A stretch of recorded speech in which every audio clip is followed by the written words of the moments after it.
മേഘ്ന Vincent കൊച്ചിയിൽ നിന്നുള്ള ഒരു ദക്ഷിണേന്ത്യൻ നടിയും നർത്തകിയും മോഡലുമാണ്. മലയാളം, തമിഴ് സിനിമകൾ, ടെലിവിഷൻ സീരിയൽ മേഖലകളിൽ പ്രവർത്തിക്കുന്നു. ചന്ദനമഴയിലെ അമൃത, ദൈവം തந்த വീട് എന്ന തമിഴ് സീരിയലിലെ സീത, പൊന്മകൾ വന്താൽ എന്ന സീരിയലിലെ രോഹിണി എന്നീ കഥാപാത്രങ്ങളിലൂടെയാണ് മേഘ്ന അറിയപ്പെടുന്നത്. സൂര്യ ടിവിയിൽ സംപ്രേഷണം ചെയ്യുന്ന മലയാളം സീരിയലായ ഹൃദയം എന്ന സീരിയലിലെ ദേവികയെയും മേഘ്ന അവതരിപ്പിക്കുന്നു. 1990 ഫെബ്രുവരി 24 കേരളത്തിലെ കൊച്ചിയിലെ ഒരു മലയാളി ക്രിസ്ത്യൻ കുടുംബത്തിലാണ് മേഘ്ന വിൻസെന്റ് ജനിച്ചത്.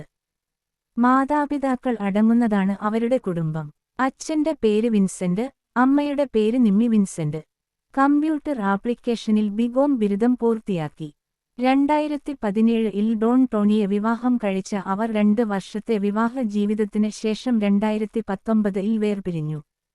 2002 പുറത്തിറങ്ങിയ കൃഷ്ണപക്ഷ കിളികൾ എന്ന മലയാള ചിത്രത്തിലൂടെയാണ് മേഘ്ന അഭിനയരംഗത്തേക്ക് പ്രവേശിച്ചത്. 2010 സൂര്യ ടിവിയിൽ സംപ്രേഷണം ചെയ്ത സ്വാമിയെ ശരണമയ്യപ്പ എന്ന ടിവി സീരിയലിലൂടെയാണ് മേഘ്ന സീരിയലിൽ അരങ്ങേറ്റം കുറിച്ചത്. വിവിധ ടിവി ഷോകളിൽ അവതാരകയായും മേഘ്ന വിൻസെന്റ് പ്രത്യക്ഷപ്പെട്ടിട്ടുണ്ട്. സോഷ്യൽ മീഡിയയിൽ വളരെ സജീവമായി കാണപ്പെടുന്ന മേഘ്ന വിൻസെന്റിന് ഇൻസ്റ്റാഗ്രാം അക്കൗണ്ടിൽ അനേകായിരം ഫോളോവേഴ്സ് ഉണ്ട്. നൃത്തം, വായന, സിനിമ കാണൽ, പുതിയ സ്ഥലങ്ങളിലേക്ക് യാത്ര ചെയ്യൽ എന്നിവയാണ് അവരുടെ പ്രിയപ്പെട്ട ഹോബികൾ.